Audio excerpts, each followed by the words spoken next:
Hello, my name is Benjamin Hart. I'm an American attorney and the managing director of Integrity Legal here in Bangkok, Thailand. As the title of this video suggests, we're discussing the lack, quote unquote, of political will to assist, if you will, or to be any kind of assistance to American expats regarding taxes. I thought of making this video after reading a recent article from the Thai Examiner, that's thaiexaminer.com. Article is titled, "Trump Reaches Out to Expats in Thailand to Help Win the Election, No Double Taxation Pledge." It's worth noting, Trump talked about a lot of things with regard to taxation for expats in prior to and during his first term in office. And I'm not going to get political here in my own preferences and things, but it is worth noting this was discussed before and not a lot happened. If anything, Trump tax, which was promulgated during his term, arguably put more of an onus on on Americans abroad than existed prior to the promulgation of that legislation. Do I exactly blame him per se for any of that? Not really. Again, it's not like he sat down and wrote up the act himself. I mean, a lot of people sort of contributed to what became the actual law. Then meanwhile, you're also talking about a situation where, look, at the end of the day, governments never really take less tax. It always seems to be a trend toward more.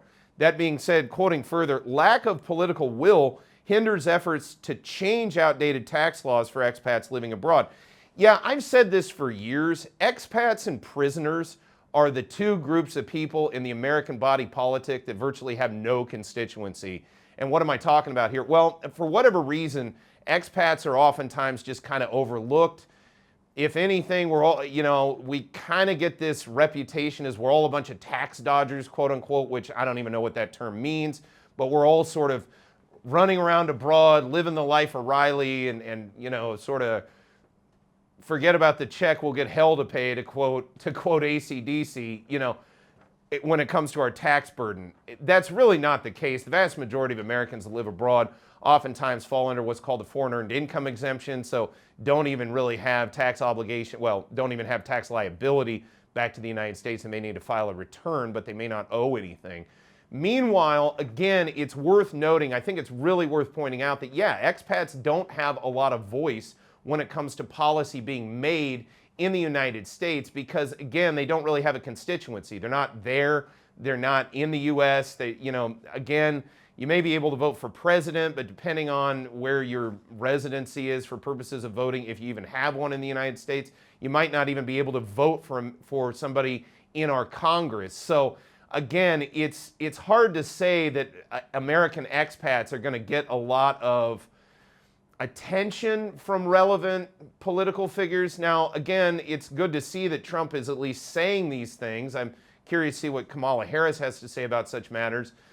That said, again, we've seen the first term of Trump. I'm not saying it, if anything, probably extending Trump tax could probably benefit in certain ways, certain expats and certain expat type of businesses. But again, was a lot done in the first term? Not a great deal.